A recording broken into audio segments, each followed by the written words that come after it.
Welcome everybody to episode number 40 on the Montrose and Highland Railroad. Hey, I didn't think we'd get to episode 10 to be honest, so I think we're doing quite well. Quite a few comments from people. One of the comments which I got was quite interesting. A new subscriber to my channel asked me how the geography of my layout ran, which towns were where, what was in which state, which era do I model, and so on. So firstly, I'd like to tell you that I model anything from the 1990s to present day. The Montrose and Highland Railroad is a class 2 railroad, which means it's not one of the top 7, but it's certainly up there, and it's one of the longest class 2 railroads in the USA, running all the way from Montrose in Colorado to Highland in Ohio originally. Now in reality the railroad actually meets up with the Union Pacific at Golden Eagle in Utah, and also it meets up with CSX at Cincinnati. The bit that I model is actually on the Indiana and Ohio border. So let's take a look at the map. Okay, so here's a map of the area, with obviously Indiana to the west and Ohio to the east, and the blue line represents my railroad, and you'll see that it runs from here in South Pine in Indiana. It's Cherry Valley, and then something that I'd forgotten, something I wrote into the original history, the trains then share CSX tracks up to Blue Haven Yard. So even though Blue Haven Yard is actually a Montrose and Highland Railroad yard, it's actually got CSX trackage rights on it as well, running rights on it. This red line here is the main CSX line, although you'll also find Norfolk Southern running on there as well. The black line is the state border, and then here you'll see, sorry, over here is an orange line that goes off up a branch line. I haven't made a little label for that. That goes to a coal mine. Trains are infrequent, to be honest. And here we've got the red line, which goes off to Indianapolis in the west, and the orange line here goes to Galenas. Before that it gets to Hartleyville and a new little town which I've created called Tanona. Now when I change my layout to this configuration, I actually lost two industries. I lost Independence Hill, we'll say that again, Independence Hill Cement, and also the Ferguson Busby sports equipment manufacturers. And I've actually moved those. They still exist, but they actually now exist in the little town called Tanona, so I can still send traffic there.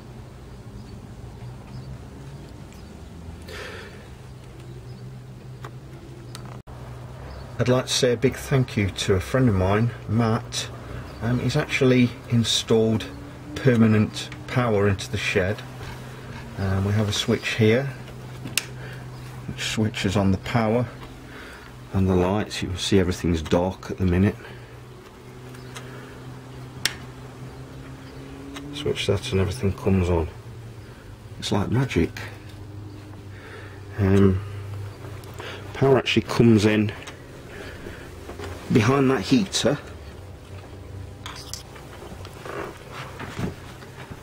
and up to these plugs here, and then go out of that plug up to the main switch,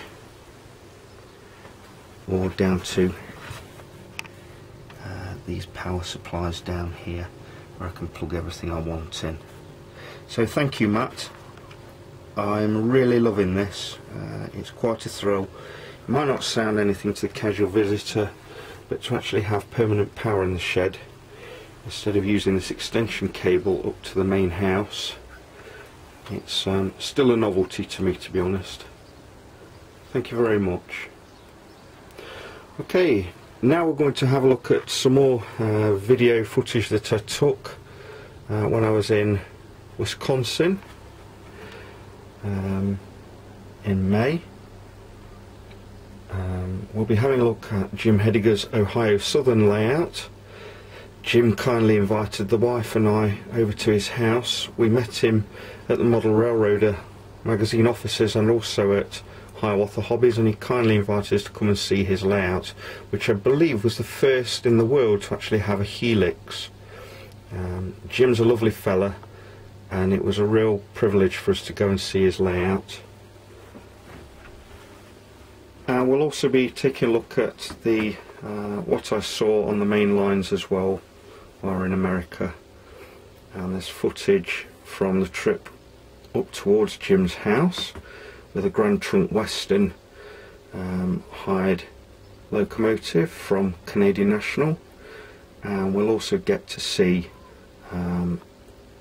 some switching manoeuvres at La Crosse in Wisconsin, and also to round off a great trip to Rochelle in Illinois to the Railfan Park. Now I apologise once again if some of the footage isn't all that it should be, particularly the Rochelle footage. I actually only had my cell phone with me to take video at that point, so I do apologise if it's not up to my usual standards, or maybe it is, I don't know. Anyway, I hope you enjoy it.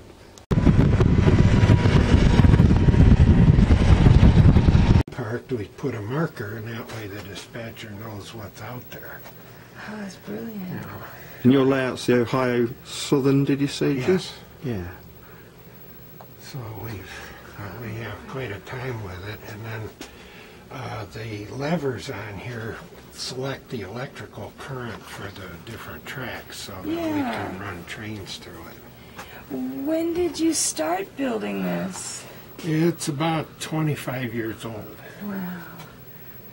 That's great. So it's been going on for a long time. So they figured that I worked on something like 500 issues. So. Wow. Anyhow. That's a career. Yeah. That's amazing. And then, Wow, this is just unreal. An N scale. Yeah. Yeah. Yeah, tank car. Hey. Yeah, they go to the refinery here. That's fantastic. Is this like you do, Andy? Yeah. Yeah.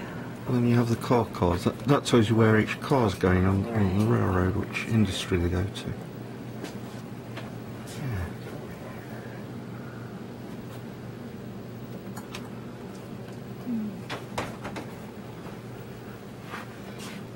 And of course the Google. Yeah, Jim uses Google. We buy that. he had an N-scale railroad that was built on a door. Oh yeah. And so we had that one over here for a while. One of the boys has it. With the exception of a few of these locomotives, all the other ones are ones that I painted and decaled over the years. Well, you've done them all, good. yeah. So I've been a busy trooper for a Yeah, while. definitely. Jim was telling me that his father worked for the company. Yeah. He worked for DT&I, Yeah. Right. and so he replicated these.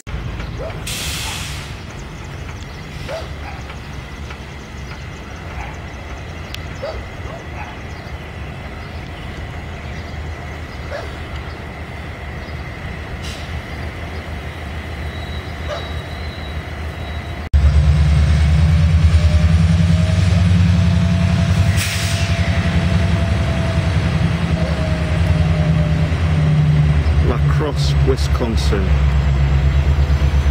Some switching manoeuvres.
much.